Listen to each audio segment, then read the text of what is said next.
Hello everyone, this side Mohit Hussain here. I hope you all are doing fine. Welcome to our YouTube channel. और आज की video के अंदर हम बात करने वाले हैं राजस्थान और हरियाणा के सेकंड राउंड की शेड्यूल के बारे में। जी हाँ, हरियाणा और राजस्थान दोनों का जो शेड्यूल है वो आउट हो चुका है और इस वीडियो के अंदर हम दोनों स्टेट्स के शेड्यूल के ऊपर बात करने वाले हैं। क्या नई आपकी गाइडलाइंस रहने वाली है, कैसा आपका शेड्यूल आया, कब आप चॉइस फिलिंग कर सकते हो, कितनी आपको पेमेंट करनी है और क्या क्या नई गाइडलाइंस आई हैं, तो ईच एंड एवरीथिंग मैं आपको इस वीडियो के अंदर बताने वाला हूँ, हरियाणा के बारे में भी और राजस्थान के बारे में। लेकिन उससे पहले मैं आपसे एक बात शेयर करने वाला हूँ। बहुत सारे बच्चे राजस्थान से और हरियाणा से ऐसे हैं जो मुझे कमेंट करते हैं कि सर आप कमेंट का रिप्लाई नहीं देते हो, आप शेड्यूल के बारे में बता दो, कब बताओगे।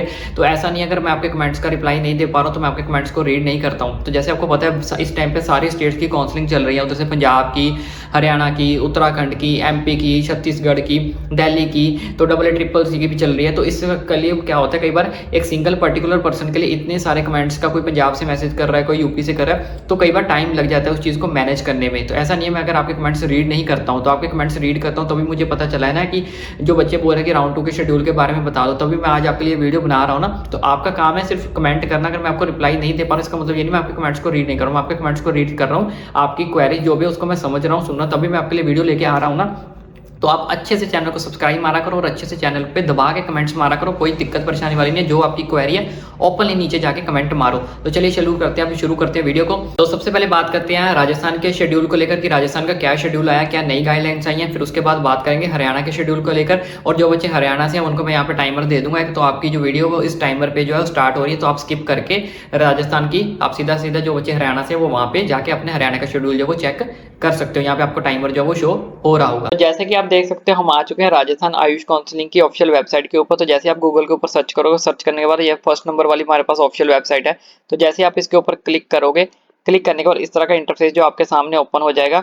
तो यहाँ पे देख सकते हो नोटिफिकेशन और काउंसलिंग इन्फॉर्मेशन। यहाँ पे हमारे पास दो तरह के नोटिफिकेशन दी गई है, एक लेफ्ट साइड दी गई है और एक यहाँ पे एक राइट साइड दी गई है। तो राइट साइड वाला आप यहाँ पे देख सकते हो notification round 2 schedule is updated soon, keep visiting for more update. तो जैसे मैं इसके ऊपर क्लिक करता हूँ तो क्लिक नहीं हो रहा, कुछ भी ओपन नहीं हो रहा, क्योंकि इन्होंने यहाँ पे लिख रखा है कि हम आपको जल्दी ही अपडेट कर देंगे कि आपका जो राउंड 2 है वो कब से स्टार्ट हो रहा है। लेकिन इसके साथ साथ इन्होंने एक और नया नोटिस जारी किया, वो क्या किया वो मैं आपको बता देता हूँ। लेकिन इसके अंदर मैं आपको बता देता हूँ कि आपका जो शेड्यूल है वो आज शाम तक भी आ सकता है। मे बी जब आप ये वीडियो देख रहे हो तब भी आ चुका होगा, क्योंकि मोस्टली जो स्टेट का शेड्यूल आ चुका है राउंड 2 के अंदर और उनकी जो रजिस्ट्रेशन है वो 28 से जो है वो स्टार्ट हो रही है। तो हमें यही उम्मीद है और यही चांसेस है कि आपका जो शेड्यूल है वो या तो आ चुका होगा जब आप ये वीडियो देख रहे हो, नहीं आया तो शाम तक या दोपहर तक आपका शेड्यूल जो है वो आ जाएगा। अब इसके बाद लेफ्ट साइड ये नोटिफिकेशन आई है, आप ये देख सकते हो। ये क्या है, टेंटेटिव वैकेंट सीट। राउंड 2 के अंदर कितनी कितनी सीट्स बची हैं प्राइवेट के लिए, स्टेट के लिए, ऑल इंडिया कोटा के लिए, एनआरआई कोटा के लिए, वो सब कुछ इन्होंने यहाँ पे अपलोड कर दिया है, अपडेट कर दिया है। जैसे आप इसके ऊपर क्लिक करोगे, क्लिक करने के बाद इस तरह का जो है पीडीएफ आपके सामने ओपन हो जाएगी। मैं थोड़ा सा जूम कर देता हूँ ताकि आपको अच्छे से समझ आ जाए। तो इस पे आप देख सकते हो, तो यहाँ पे सब कुछ लिखा हुआ है कि कितनी कितनी जो आपकी सीट्स है वेकेंट है। ये सारे इधर कॉलेज के नाम लिखे हुए हैं 1 2 3, इसको आप देख सकते हो। और यहाँ पे आपको बताया गया कितनी कितनी जो सीट्स है अभी के लिए यहाँ पे वेकेंट बची हुई है। तो आप इस हिसाब से अपनी जो यहाँ पे देख सकते हो tentative vacant seat matrix for round 2, all India quota, private state quota, government private NR, सारे बच्चों के लिए जो है, चाहे वो ऑल इंडिया कोटा के अंदर पार्टिसिपेट कर रहे हैं, स्टेट कोटा के अंदर है या एनआरआई कोटा के लिए, सबको बता दिया गया है। और ये राउंड 2 के लिए है, ये भी चीज का ध्यान रखना है ना। जैसे यहाँ पे लिखा हुआ है, पढ़ सकते हो राउंड 2 सेकंड राउंड के लिए अंदर कितनी कितनी जो सीट्स बची हैं, यहाँ पे आप पढ़ सकते हो। ये पहले आयुर्वेदिक कॉलेजेस के लिए, बीएमएस के लिए है, उसके बाद यहाँ पे यूनानी के लिए है, उसके बाद नीचे होम्योपैथी के लिए। तो यहाँ पे आप देख सकते हो ये सारे कॉलेजेस के आपके नाम लिखे हुए हैं। तो जिसके अंदर कितनी कितनी सीट्स बची हैं वो आप देख सकते हो। जैसे फर्स्ट कॉलेज की बात करें, post graduate institute of Ayurveda, जो कि जोधपुर के अंदर पड़ता है, 125 सीट्स थी। तो एआई की 19 पड़ी है, सीजीएन की 5 पड़ी है। और स्टेट वेकेंट सीट कितनी है यहाँ पे, 15 स्टेट वेकेंट सीट जो है वो राउंड 2 के लिए यहाँ पे पेंडिंग है, यानी कि खाली है, वेकेंट है। तो यहाँ पे आप देख सकते हो 15 सीट जो है अभी आपको राउंड 2 के अंदर जो है वो मिल सकती हैं। किस कॉलेज के अंदर, पोस्ट ग्रेजुएट इंस्टीट्यूट के अंदर, जिसके अंदर यूआरसी के लिए 7 सीट्स हैं, यूआरजी के लिए 2 है, ईडब्ल्यूसी के लिए 1 है, ओबीसी के लिए 1 है, ओबीजी के लिए 1 है, ओबीसी जी के लिए, एसएससी के लिए 1 है, एसटीसी के लिए 1 है और पीडब्ल्यूडी के लिए 1 सीट है। तो यहाँ पे आपको पूरा का पूरा इन्होंने फ्लो चार्ट बना के दिखाया हुआ है कि कितनी कितनी सीट्स खाली हैं, किस किस कैटेगरी की कितनी कितनी जो सीट्स हैं वो खाली हैं। तो इसी तरह से सारे के सारे कॉलेजेस का इन्होंने यहाँ पे डाटा दे दिया है।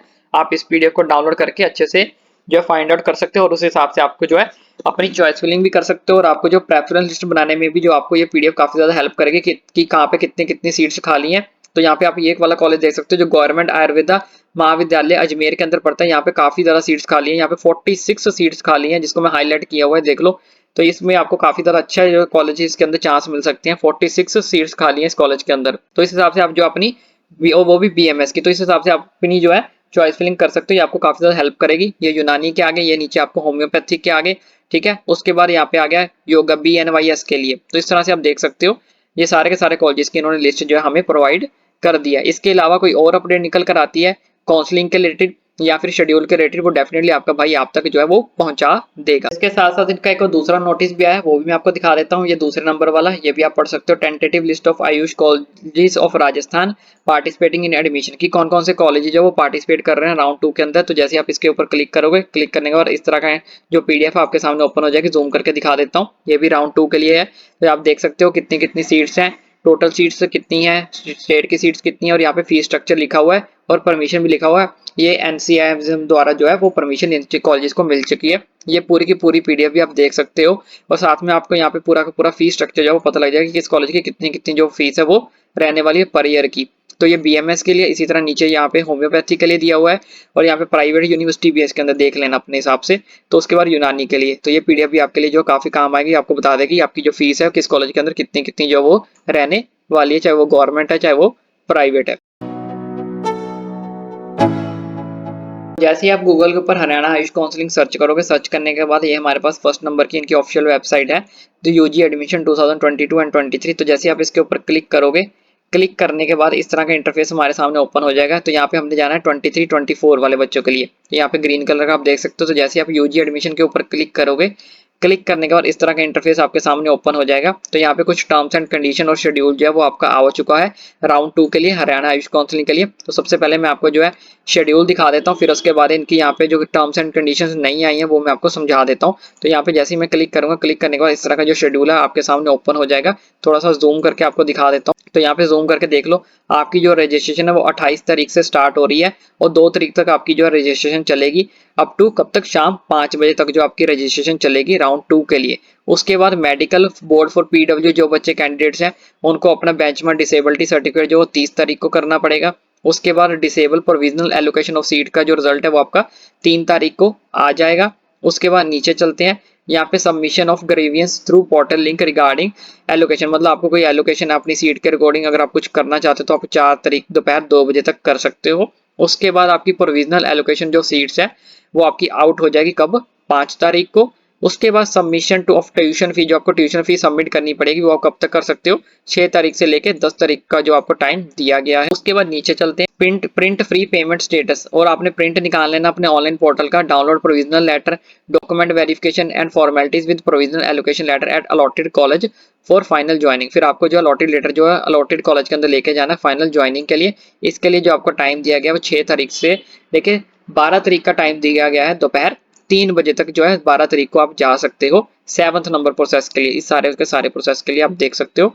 उसके बाद नीचे 8th नंबर पे लिखा है final status from the college regarding number of seats filled and vacant, कितनी नंबर सीट्स फिल्ड हुई है कितनी वेकेंट हुई है, उसका स्टेटस जो है आपको 12 तारीख को ही 4 बजे तक जो है वो आपको देखने को मिल जाएगा। उसके बाद यहाँ पे कुछ कंडीशंस लिखी है, वो वही लिखी है जो राउंड 1 के कंडीशंस ही, आपका नीट क्वालिफाई होना चाहिए। तो आप अगर इसको पढ़ना चाहो तो पढ़ सकते हो, बाकी ये आपका पूरा का पूरा शेड्यूल है। अगर आप इसको पढ़ना चाहो, स्क्रीनशॉट लेना चाहो तो आप यहाँ पे इसका स्क्रीनशॉट लेके भी रख सकते हो। बाकी कैसे डाउनलोड करना है वो मैंने आपको बता दी। अब बात कर लेते हैं इनकी कुछ जो नई टर्म्स एंड कंडीशंस आई हैं वो क्या आई हैं, वो भी मैं आपको दिखा देता हूँ। तो जैसे हम इनकी टर्म्स एंड कंडीशंस पे क्लिक करते हैं तो यहाँ पे कुछ इनकी टर्म्स एंड कंडीशंस आई हैं। तो ये सारी टर्म्स एंड कंडीशंस वही हैं जो पिछले राउंड 1 के लिए थी। जैसे यहाँ पे देख सकते हो, in case vacancy of after round of counselling due to reason new additional seats of any course participating institute university would be get permission concern agency all the such filled by during, मतलब इन्होंने लिखा कि जो college ने round 1 के अंदर participate नहीं किया था, अगर उनको परमिशन मिल चुकी है वो सारे के सारे अब राउंड 2 के अंदर पार्टिसिपेट करेंगे। उसके बाद ये सारी की सारी जो गाइडलाइंस आप पढ़ सकते हो। तो यहाँ पे देख सकते हो, the candidates who wish to participate in the second round of counselling and want to opt for state quota in Shri Krishna government Ayurvedic college Kurukshetra and MS institute of Ayurveda Kanpur Gohana Sonipat only shall be required submit 5000। तो अगर इन colleges के institute के अंदर आपको लेना है तो आपको 5000 रुपीज जो है वो पे करने पड़ेंगे। और अगर आप SC ST से हो, ये सब कैटेगरी से हो, तो आपको जो है वो 2500 रुपीज पे करने पड़ेगा of the state of Haryana if applicable as a security fee at the time of fresh registration choice filling for second round of counselling. तो जब आप चॉइस फिलिंग या फ्रेश रजिस्ट्रेशन करोगे तब आपको जो है सिक्योरिटी फीस भी है उस टाइम पे करनी पड़ेगी। अगर आप फ्रेश रजिस्ट्रेशन कर रहे हो, जो बच्चे रजिस्ट्रेशन कर रहे हैं उनको दोबारा से पेमेंट करने की जरूरत नहीं है। तो यहाँ पे 9th नंबर पे लिखा है if the candidate wishes to option for state quota seats in government as well as state quota management quota and private BHMS institute universities, तो उसको जो है 50,000 रुपए जो पे करने पड़ेंगे। मान लो अगर आपको गवर्नमेंट कोटे के लिए भी अप्लाई करना है, प्राइवेट के लिए भी अप्लाई करना है, तो आपको सिर्फ 50,000 रुपए पे करने पड़ेंगे। तो आप सारे के सारे कोटे के लिए एलिजिबल हो जाओगे, यानी कि आप गवर्नमेंट कोटे के लिए भी एलिजिबल हो जाओगे, स्टेट कोटा के लिए भी एलिजिबल हो जाओगे, मैनेजमेंट कोटा के लिए भी आप एलिजिबल हो जाओगे अगर आप जो 50,000 रुपया सिक्योरिटी अमाउंट जो फी पे करते हो। तो यहाँ पे इन्होंने लिखा है this amount shall be later adjusted in the first year of fee course. ये जो आपकी अमाउंट होगी ये आपकी एडजस्ट हो जाएगी, जो आप फर्स्ट ईयर की जो पेमेंट यानी कि फी पेमेंट करोगे उसके अंदर एडजस्ट हो जाएगी। तो if the candidate join the allotted seat, अगर आप उस अलॉटेड सीट को ज्वाइन करते हो, the security money will be forwarded if a candidate who has been allotted seat does not join respect. अगर आप जो है सीट अलॉट होने के बाद उस कॉलेज को ज्वाइन नहीं करते हो तो इस केस में आपकी जो सिक्योरिटी अमाउंट है वो फॉरवर्टेड यानी कि जब्त जो है वो कर ली जाएगी, फिर वो आपको रिफंड नहीं होगी। इसके साथ साथ और उन्होंने क्या लिखा है कि अगर आप कोई रॉन्ग इन्फॉर्मेशन देते हो रजिस्ट्रेशन करते टाइम, यहाँ पे पढ़ सकते हो, तो इस केस में भी आपकी जो सिक्योरिटी मनी है वो रिफंड नहीं की जाएगी। अगर आपके कोई डॉक्यूमेंट्स में गलती पाई गई या कोई प्रोसीजर ऐसा पाया गया जो आपने गलत फिल किया है, तो उस केस में आपकी जो है वो रिफंड नहीं होगी। ठीक है, in case no seat allotted, अगर आपको कोई सीट अलॉट नहीं होती है तब तो आपको रिफंड हो ही जाएगी आपकी जो है सिक्योरिटी अमाउंट। लेकिन इसके बाद जो बहुत सारे बच्चों का मेन क्वेश्चन रहता है कि सर अपग्रेड कैसे करना है, उसके लिए यहाँ पे इन्होंने मेन चीज लिखी है वो मैं आपको बता देता हूँ, इस चीज को ध्यान से समझना। तो यहाँ पे इन्होंने लिखा है the candidates who have been allotted seat in the first round shall have a right to retain already allotted seat. अगर आप को जो सीट अलॉट हुई है अगर आप उसको रिटेन करना चाहते हो, ठीक है, या ऑलरेडी आप उसको रिटेन कर चुके हो, and this shall be change only if she gets an update and opted seat during second four, तब उसके पास जो है चेंज करने का ऑप्शन दिया जाएगा, अपडेट करने का सेकंड राउंड के अंदर। However the candidates who wish to participate in the second round of online counselling will have to submit their preference fresh again, यानी कि आपको दोबारा से जो फिर चॉइस फिलिंग करनी पड़ेगी।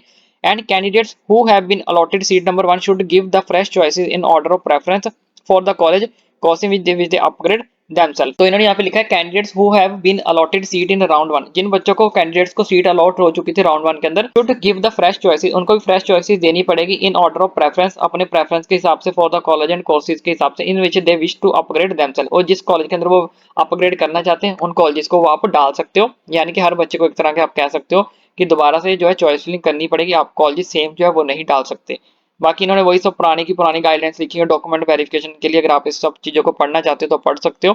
ये सारी की सारी गाइडलाइंस वही है जो आपकी राउंड 1 के लिए थी। आपके पास डोमिसाइल सर्टिफिकेट होना चाहिए, कास्ट सर्टिफिकेट होना चाहिए, ये सब कुछ आप पढ़ना चाहो तो आप पढ़ सकते हो, यहाँ पे आपके डॉक्यूमेंट्स के बारे में लिखा हुआ है। तो इसके बाद इन्होंने एक और मेन पॉइंट लिखा है वो भी बता देता हूँ। The candidates will have to deposit the tuition fee online, आपने जो ट्यूशन फी पेमेंट करनी है वो ऑनलाइन ही करनी है at the link given above to the Shri Krishna Ayush university. तो इसका जो लिंक है वो अबव दिया होगा आपको Kurukshetra eight the time of joining, जब आपको टाइमिंग आ जाएगा आपको ज्वाइनिंग का, फेलिंग विच हर एडमिशन शॉल स्टैंड कैंसिल। अगर आप नहीं कर पाते हो तो आपकी ऑटोमेटिक, जैसे मैंने आपको बताया कि अगर आप फी पेमेंट नहीं करते तो आपकी एडमिशन जो है वो कैंसिल हो जाएगी।